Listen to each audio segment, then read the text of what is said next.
Компьютер алдында ұзақ жұмыс істегенде немесе көп уақыт қолайсыз отырғанда, жазу жазғанда мойнымыз бен иығымыз ауыратыны бар.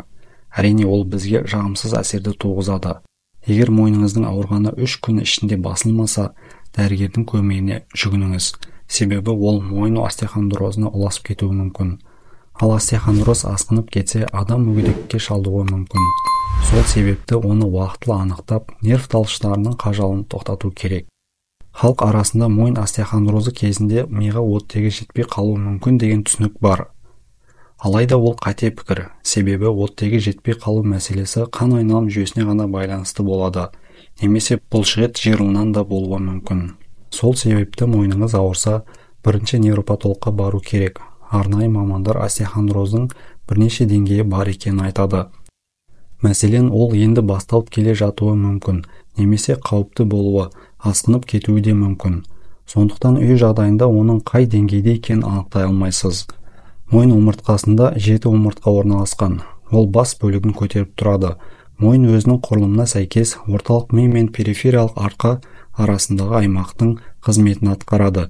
Мойын бөлігіндегі аурулар, бас ауруы, құлақтағы шу, бастың айналуы, күйзеліске түсу, қан тамырларының дистония ауруы, тағы басқа сырқаттар омыртқаның мойын бөлігімен тығыз байланысты болады. Мойын ауырғанда қандай әрекеттерді жасауға болмайды? Мойын қатты ауырғанда гимнастикалық жаттығулар жасамаңыз. Дене шынықтыру денсаулыққа пайдалы болғанымен, ауру кезінде кері әсерін беруі мүмкін. Ауырып тұрған мойынды қытырлатудың да қажеті жоқ. Бұл жағдайды ушықтырып жібереді. Сонымен қатар мойын омыртқасын түзету үшін жақындарыңыздың көмегіне жүгінбеңіз. Омыртқада жұлынның шырышты қабаты орналасқан. Сондықтан мойынға жасалған кез келген әрекет байыппен, жаймен жасалуы керек. Мойын тұсындағы ауырсыну кезінде монша сауна қабылдауға болмайды. Егер мойныңызға суық тиіп қасқынса, монша алғашында ауру белгілерін, симптомдарын жеңілдетуі мүмкін.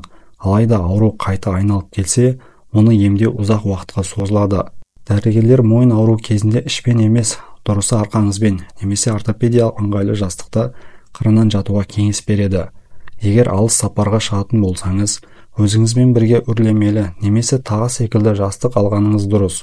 Ол мойныңызды ұстап тұруға көмектеседі және ұйықтап кеткен жағдайда басыңыздың бір жаққа қисайып кетуінен қорғайды. Есіңізде болсын, ауру кезінде ыстығыңыз көтеріліп немесе басқа да жағымсыз әсерлер байқалмаса, өзіңізді емдей аласыз. Ең бірінші бұлшықет пен буындардағы қан айналымын жақсарту қажет. Ол үшін кез келген денені қыздыруға арналған жақпа май көмекке келеді. Яғни аурудың алдын алу үшін мойынды мұқият қыздырып алу керек. Сонымен қатар, ауру белгілерін жеңілдетуде кез келген спиртті немесе электронды қыздыру компресстері де жақсы көмектеседі.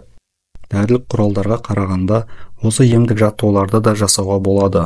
Мәселен, суда жүзу, турникке тартылу, таза ауада көп серуендеу, дұрыс тамақтану, ағзаға Д дәруменің жеткілікті болуы, тағы басқа мойын омыртқасының саулығы үшін өте қажет. Егер сіздерге ақпарат пайдалы болған болса, лайк басып коммент қалдырыңыз. Арнаға тіркелмеген болсаңыз, тіркелуіңізді сұраймын. Дендеріңіз сау болсын.